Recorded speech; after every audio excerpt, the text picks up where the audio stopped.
पहले हम सीजन 1 का रिकैप देखेंगे। यह कहानी वेंसडे एडम्स नाम की एक विचित्र और भावहीन लड़की के इर्द गिर्द घूमती है, जिसे उसके स्कूल से निकाल दिया जाता है। उसके माता पिता उसे नेवमोर अकादमी में भेजते हैं, जो असाधारण शक्तियों वाले बच्चों के लिए एक स्कूल है। नेवमोर में वेंसडे खुद को एक रहस्यमय हत्या के मामले के बीच में पाती है। एक राक्षस जंगल में लोगों को मार रहा है और वेंसडे को लगता है यह कोई सामान्य हत्यारा नहीं है। वेंसडे के पास कुछ दुष्ट शक्तियां भी है जो उसे अतीत और भविष्य की झलकियां दिखाती है। जैसे जैसे कहानी आगे बढ़ती है, वेंसडे के सुरागों का पता लगाती है। वह अपने नए दोस्त, दुश्मन, यहाँ तक कि अपने प्रेमी ट्रायलर से भी मिलती है। वह जांच करती है और पहेलियां सुलझाती है और अंत में पता लगता है कि हत्यारा कौन है और वह ऐसा क्यों कर रहा है। जांच में पता चलता है कि हत्यारा एक हाइड नाम का राक्षस है, जिसे कोई और नियंत्रित कर रहा है। वेंसडे को यह भी पता चलता है कि यह सब एक ऐतिहासिक प्रतिशोध का हिस्सा है, जो सदियों पहले उनके परिवार और शहर के संस्थापक जोसेफ क्रैक्सटन के बीच हुआ था। अंत में वेंसडे को पता चलता है कि टाइलर, जिसे वह प्यार करने लगी थी, वह हाइड राक्षस है और उसे नियंत्रित करने वाला कोई और नहीं बल्कि उसकी टीचर लॉरेल गेट्स है। लॉरेल, जो क्रैक्सटन की वंशज है, ने सभी असाधारण लोगों से बदला लेने के लिए यह योजना बनाई थी। वह वेंसडे के खून का उपयोग करके क्रैक्सटन को वापस जीवित कर देती है। सीजन के अंत में वेंसडे और उसके दोस्त लॉरेल और क्रैक्सटन का सामना करते हैं और एक भयंकर लड़ाई के बाद वे उन्हें हराने में कामयाब होते हैं। वेंसडे स्कूल को बचाती है और आखिरकार कुछ दोस्त बना लेती है। हालांकि सीजन के अंतिम दृश्य से यह पता चलता है कि एक और रहस्य अभी भी बाकी है, क्योंकि वेंसडे को एक अज्ञात व्यक्ति से धमकी भरे मैसेज मिलते हैं। अब हम शुरू करेंगे वेंसडे सीजन 2। वेंसडे एडम, जो एक सीरियल किलर के बेसमेंट में बंधी हुई थी, अब क्यों बंधी हुई है यह जानने हमें 6 हफ्ते आगे जाना होगा। वेंसडे ने घोड़ी की किताब वापस पाकर गर्मी की छुट्टियों में अपने दृष्ट दृष्टि की शक्तियों को काफी बढ़ा दिया है। कैंसन शहर का मशहूर सीरियल किलर हज्जाम उसे पकड़ने के लिए वेंसडे ने 11वें शिकार के किडनैप के वक्त हाथ से पुलिंग बॉल गिरा दिया था, वो मिल जाता है। वेंसडे अपनी दृष्ट दृष्टि से उसका पता लगा देती है और मिसूरी में जाके उसे इलेक्ट्रिक शॉक देती है, पर वो बेहोश हो जाती है। अब कहानी प्रेजेंट में शुरू होती है। वो सीरियल किलर बेसमेंट में आता है और कहता है, तुम्हारे लिए तोहफा लाया हूँ। पर वेंसडे कहती है, तुम मेरे हाथों का कमाल देख लो। और अचानक डोल में से थिंग निकलकर उस हजाम को बहुत मारता है। फिर वो वेंसडे को कहता है, तुम्हारी आंख में से काले आंसू निकल रहे हैं। वेंसडे कहती है, मेरी दृष्टि भ्रष्ट हो गई है, इस बात का मदर को पता नहीं लगना चाहिए, और वो हजाम को मार देती है। वेंसडे एडम अपनी नॉवेल लिख रही थी, तब मोर्टिसिया, वेंसडे की मोम, आकर उसे बताती है कि लार्ज ने गाड़ी में सामान रख दिया है। स्कूल के पहले दिन लेट जाना अच्छी बात नहीं, और वेंसडे अपनी फैमिली के साथ नेवमोर अकादमी की ओर निकलती है। रास्ते में पजसली, वेंसडे का भाई, अपनी सती बिजली के झटके से साइन बोर्ड को तोड़ देता है। तब उसके डैड गोमेज कहते हैं, ये हुई ना बात, अच्छा हुआ तुम्हें अपने अंकल फेस्टर जैसी शक्तियां मिली। दूसरी बार वेंसडे के कहने पर पजसली फिर से स्टॉप के साइन बोर्ड को उड़ा देता है, जिससे कई गाड़ियां आपस में टकरा जाती है। दूसरी ओर एक जासूस नाजायज संबंध वाले कपल की तस्वीरें निकाल रहा था। तब वहाँ एक लाल रंग वाला कौवा वहाँ पर आ जाता है, अपने साथ बहुत सारे कौवे भी लाता है और सब मिलकर उस पर हमला कर देते हैं। वो जासूस गाड़ी में बैठ जाता है और किसी को फोन करके कहता है, वो मेरे पीछे पड़ गए हैं, अगर मैं नहीं बचा तो सबूत मेरे डेस्क पर पड़े हैं। तभी वो पीछे मुड़ता है तो कई सारे कौवे उसकी गाड़ी में बैठे थे, वो उसको मार देते हैं। आगे एडम फैमिली नेवमोर अकादमी में पहुंच जाती है। तब मोर्टिसिया वेंसडे को कहती है, ऐसा पहली बार हुआ है जब तुम स्कूल में अपनी मर्जी से आई हो, कैसा लग रहा है? तब वेडनेसडे कहती है, जैसा मौका वारदात पर लगता है वैसा लग रहा है। मैं जानती हूँ लाश कहाँ दफन है, इस पर बेकाबू बहक नहीं जाऊंगी, बल्कि सबको अपने आगे झुकाऊंगी। तब उसकी मॉम कहती है, सावधान बेटी, काबू करना अक्सर एक भ्रम होता है, मुझसे वादा करो कि तुम अपने भाई पर नजर रखोगी। वेंसडे कहती है, नजर क्या, हाथ भी रखूंगी, और सब अंदर जाते हैं। तब कुछ लड़कियां वेडनेसडे से ऑटोग्राफ मांगती है। तब वेडनेसडे कहती है, मैं अपना नाम सिर्फ खून से लिखती हूँ। तब लड़कियां कहती है, आपसे यही उम्मीद थी। तब वेडनेसडे कहती है, मैंने ये नहीं कहा कि खून मेरा होगा। तब बियंका वहां आकर अपने सॉन्ग से उन सबको भगा देती है। स्कूल को राक्षसों से बचाकर तुम अब नेवमोर की हीरो बन गई हो। तब वेंसडे कहती है, मैंने कब कहा मुझे हीरो बनना है? तब बियंका कहती है, तुम फ्रेंड की खास भूखी नहीं हो, पर तुम जितना ज्यादा इससे दूर भागोगी, ये इतनी ही तुम्हारे पीछे आएगी। तभी नेवमोर के प्रिंसिपल बेरीडोट आकर वेंसडे को अपना परिचय देते हैं और उसे स्टिकर देते हैं। पर वेंसडे कहती है, नजदीक आओगे तो मारोगे लिखा है, तो दे दीजिए। तब डॉट हंस के कहता है, इसी कैंची जैसी तेज जुबान की तो चर्चा है। मैं प्रतिस्थापक की प्रथा को फिर से शुरू कर रहा हूँ। ये एक पुरानी आउटकास्ट की प्रथा है। थोड़ा बॉनफायर होगा कल रात को। मैं कहता हूँ तुम बनो हमारे student of the honour. Wednesday कहते हैं, इससे अच्छा तो आप मुझे जला दो, और कहकर चली जाती है। थिंग उसके पीछे जाता है। जब वेंसडे दरवाजा खुलती है तो सब मौज मस्ती कर रही थी। तब एनिड आकर सबको वहां से भगा देती है। तब ब्रूनो एडिड से कहता है, लूपिंग एजेस पे मिले क्या? सब आएंगे। एनिड कहती है, तुम बुलाओ और मैं ना आऊं, और ब्रूनो चला जाता है। एनिड वेंसडे से कहती है, तुम्हारी छुट्टियां कैसी थी? मैंने बहुत मजे किए। मैं तुम्हें सब कुछ बताने के लिए बेकरार हूँ। वेंसडे कहती है, तो बको। एनिड कहती है, मैं तुम्हारे लिए तोहफा लाई हूँ। वेयरवुल्फ की टी शर्ट देती है। वेंसडे भी एनिड को एक डॉल देती है। वेंसडे कहती है, मैं अपनी नॉवेल की सीक्वल पर काम करूंगी। एनिड कहती है, उस पब्लिशर का कोई जवाब आया? वेंसडे कहती है, उसकी उतनी औकात नहीं कि वो मुझे जवाब दे। अभी दरवाजा कोई नॉक करता है। वेंसडे खोलती है तो एजेक्स गिफ्ट लेके आया था। वो वेंसडे को कहता है, छुट्टियां कैसी बीती? वेंसडे कहती है, एक कातिल की खाल उधेड़ते हुए। एजेक्स कहता है, एनिड है।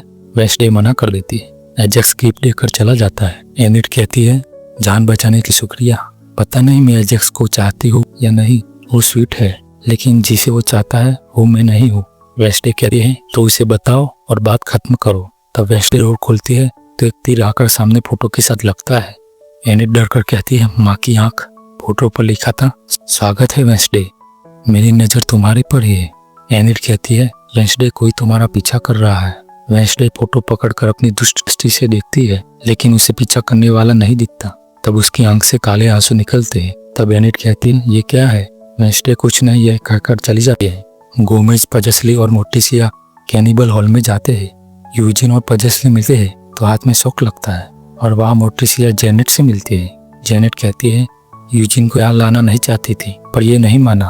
उनके जाने के बाद यूजिन पजस्ली को कीड़े दिखाता है और कहता है, पहले मैं बस मक्खियों को काबू करता था, और अब कीड़ों को भी कर सकता हूँ। पजस्ली कहता है, कितने रसीले हैं, इन्हें खाने में तो मजा आएगा। यूजिन कहता है, ये पेट्स है, स्नैक्स नहीं। तब वह एजेक्स आ जाता है और कहता है, मैं तुम्हारा एडवाइजर हूँ, कोई सवाल हो तो कहो। तब पजस्ली कहता है, अपने सांपों से मुझे पत्थर बना दोगे? यूजिन कहता है, तुम और एनिड अब भी साथ हो या उसकी अक्ल ठिकाने आ गई? एजेक्स कहता है, कैलिबन में स्वागत है। आगे की सीन में वेंसडे नीचे आती है। वहाँ पर खड़े प्रिंसिपल वेंसडे को कहते हैं, वेट भी कहती है कि आप उसके आसपास रहे। वेंसडे कहती है, क्या मतलब है? मोर्टिसिया कहती है, डॉट कहते हैं, इस बार मैं कालापन राइजिंग कमेटी की हेड बनूं। डॉट कहता है, पिछले 3 साल से ये काम इज्जत थॉप कर रहे थे, पर जब जेवियर पर कत्ल का झूठा इल्जाम लगा, उन्होंने बेटे को नेमोर से निकालकर अपनी डोनेशन वापस ले ली। वेंसडे कहती है, जेवियर इस साल वापस नहीं आ रहा। डॉट कहते हैं, वह स्विट्जरलैंड की रिसेप अकादमी में जा रहा है। डॉट मोर्टिसिया को कहते हैं, क्यों ना आप कल सोच के जा दे और आज रात यही रुक जाए। सब लोग घर में जाते हैं। मोर्टिसिया कहती है, मुझे लगता था कि ये घर सिर्फ नेमोर की टीचर्स के लिए ही है। डॉट कहता है, पिछले साल मर्लिन थॉर्नहिल यही रहती थी, लेकिन वेंसडे की बदौलत वह अपने निजी कमरे में मस्त रह रही है। आज आप यही रुकिए, और आप गाला की हेड बनती है तो इसे अपना ही घर समझिए। डॉट चाबी देकर चला जाता है। तब पजस्ली आकर कहता है, मुझे चूहों के पापड़ मिले हैं, नाश्ता कर ले। वेंसडे अपनी मॉम से कहती है, आप गाला का सरदर्द क्यों चाहती है? मॉम कहती है, अगर तुम्हें हमारा रुकना अजीब लगता है तो मैं पीछे हट सकती हूँ। वेंसडे कहती है, मैं पैदा ही अजीब हुई हूँ मदर। मॉम कहती है, मैं जानती हूँ, गोरी जा चुकी है और हमारे वंशजों में से कोई भी तुम्हारा मार्गदर्शन करने नहीं आया। मैं यहाँ रहूंगी तो तुम्हारी मदद कर पाऊंगी। वेंसडे कहते हैं, आप हंस है और मैं कौवा, हमारे आसमान अलग है, आपने ही कहा था ना। मॉम कहती है, कौवों को संभालने का तजुर्बा मेरे पास है। वेंसडे कहती है, क्या आप अपनी बहन की बात कर रही हैं? आपने पहले तो कभी आंट एफलिया का जिक्र नहीं किया। मॉम कहती है, तुम्हें देखकर मुझे उसकी याद आती है, तुम में उसके लक्षण दिखाई देते हैं। वेंसडे कहती है, मेरी नहीं, पजस्ली की फिक्र कीजिए। हम दोनों जानते हैं कि मर्द होने का उसे एक हद तक ही फायदा होगा। उसका दिमाग गोबर से भरा हुआ है, हौसले कुछ ज्यादा ही बुलंद है, कहकर चली जाती है। गोमेज मोर्टिसिया से पूछता है, क्या बात है? मोर्टिसिया कहती है, वेंसडे हमसे कुछ छुपा रही है। आगे के सीन में वेंसडे और थिंग जंगल में जाते हैं। वहाँ वेंसडे थिंग पर गुस्सा हो जाती है और उसे डांटती है। वहाँ वेंसडे देखती है पुलिस वहाँ जासूस कार्ल की मौत की इन्वेस्टिगेशन कर रही थी। शेरिफ सेंटियागो कहती है, कार्ल ब्रैडबरी वीराने में आके चीटर जोड़ी को चोंच लड़ाते हुए जासूसी कर रहा था। तब अचानक आत्मघाती कौवे ने उस पर हमला कर दिया। तभी वहाँ वेंसडे आ जाती है। शेरिफ कहती है, क्या मदद कर सकती हूँ? वेंसडे कहती है, मैं बस नज़ारे को निहार रही हूँ। शेरिफ कहती है, मैं गिलकिन की गलतियाँ नहीं दोहराऊंगी। वेंसडे कहती है, ये तो वक्त ही बताएगा। तभी वहाँ से भागते हुए वेंसडे किसी को देखती है और उसका पीछा करके उसे पकड़ लेती है। वह देखती है कि वो पूर्व शेरिफ गिलपिन था। वेंसडे कहती है, आप यहाँ क्या कर रहे थे? गिलपिन कहता है, विक्टिम कार्ल मेरा दोस्त था, हम साथ में एक केस पर काम कर रहे थे जिसकी वजह से वो मारा गया। वेंसडे कहती है, क्या चाहते हैं आप? गिलपिन कहता है, कार्ल ने जो देखा वो आउटकास्ट पर हावी पड़ता, हमने बस शुरुआत ही की थी। वेंसडे कहती है, अब आपको आउटकास्ट की चिंता है? गिलपिन कहता है, मेरा बेटा एक आउटकास्ट है, मैं जानता हूँ उसने क्या किया है, पर थोलिन ने उसे एक दानव बनाकर छोड़ दिया। वेंसडे कहती है, टाइलर शुरू से ही एक दानव था, थ्रोनिल ने बस उसे बेपर्दा किया। इंसान कभी नहीं बदलता, खुद को ही देखिए, आप अब भी एक टूटे हुए इंसान है, बस छुपाने के लिए बेच नहीं है। गिलपिन कहता है, तुम मदद करोगी तो हम उसकी तह तक जाएंगे। वेंसडे जाते हुए कहती है, अगर आपने अपने बेटे को इतना परखा होता तो उसे बचा लेते। गिलपिन कहता है कि अगर मन बदले तो तुम जानती हो कि मैं कहाँ मिलूंगा। यहाँ पक्षी सब देखते हैं और ऊपर लाल आंख वाला कौवा बोल रहा था। दूसरे सीन में अजक्स बच्चों को कहानी सुनाता है। एक कपाल वृक्ष की कालीबन की परंपरा है कि ये कहानी स्कूल की पहली रात सुनाई जाती है। 20 साल पहले एक कमाल का बच्चा था, पर वो दिल का कमजोर था। वह सारा दिन बिस्तर पर पड़े पड़े अपने आविष्कारों की ड्राइंग बनाता था जिसे वो बनाना चाहता था, मगर डॉक्टरों ने कहा उसके पास वक्त बहुत कम है, इसलिए उसने अपना दिल बनाया, एक ऐसा दिल जो उसके दिमाग का साथ दे सके। ऑपरेशन कामयाब रहा, पर पुर्जा दिल ने उस लड़के को बदल कर रख दिया। उसे अब कामयाबी के अलावा कुछ नहीं दिख रहा था। जब वो न्यूयॉर्क पहुंचा तो सबको लगा वो दुनिया का सबसे बुद्धिमान इंसान है और उसके आविष्कार खतरनाक होते गए। एक रात उसका ही दिमाग उसकी बलि ले गया। सबका कहना है उसकी लाश कपाल उसके नीचे दफन है। अगर आज भी कोई कपाल की बाई आंख में कान डालकर सोए तो आज भी पुर्जा दिल की आवाज सुनाई देती है, धक धक धक। सिर्फ कैनिबल हॉल के सबसे निडर लड़के ही उसकी आवाज सुन सकते हैं। है ना कमाल की बात? तो मैं है वो बात। दूसरी ओर प्रिंसिपल बियांका को बुलाते हैं और उसकी शक्तियों का इस्तेमाल करके अपना काम निकलवाने के लिए उसकी झूठी तारीफ करते हैं। बियांका कहती है, मैं आउटकास्ट के लिए बेहतर दुनिया बनाना चाहती हूँ, तुम ये बदलाव अब भी ला सकती हो फंड राइजिंग कमेटी में स्टूडेंट मेंबर बनकर। बियांका कहती है, मेरे लिए बड़ी बात है, लेकिन मुझे नहीं लगता मैं इतनी बड़ी जिम्मेदारी अभी उठा सकती हूँ, मुझे अफसोस है। डॉट कहता है, दरअसल तुम भी यहाँ पर स्कॉलरशिप पर हो और स्कूल की आर्थिक स्थिति थोड़ी नाजुक है। अगर हम पैसे इकट्ठा नहीं कर पाए तो हमें कुछ स्कॉलरशिप स्टूडेंट को निकालना पड़ेगा और तुम्हारे पास सायरन की शक्तियाँ है। बियांका कहती है, इसलिए आप यह काम मुझे सौंपना चाहते हो? डॉट कहता है, लोगों से अपना काम निकलवाने में भला कैसे शर्म, हम सभी न्यूयॉर्क की बेहतरी चाहते हैं, तुम्हारे पास कल तक का वक्त है। दूसरी ओर थिंग के पास एनिड आती है और कहती है, वेंसडे ने तुम्हें डांटा, कुछ लोगों से शोहरत संभाली नहीं जाती, पता है तुम्हें क्या चाहिए? एक घर जैसी जगह, और इसके लिए एक छोटा सा घर बनाती है। नए घर में स्वागत है थिंग। आगे वेंसडे वायलिन बजाती है जिसमें पचसली मैप में कपाल पे को ढूंढता है। थिंग अपने हाथ में अंगूठी पहनता है। गिलपिन टीवी देख रहा था और डॉट पूर्व प्रिंसिपल की तस्वीर देखता है। कोई वेंसडे की तस्वीर में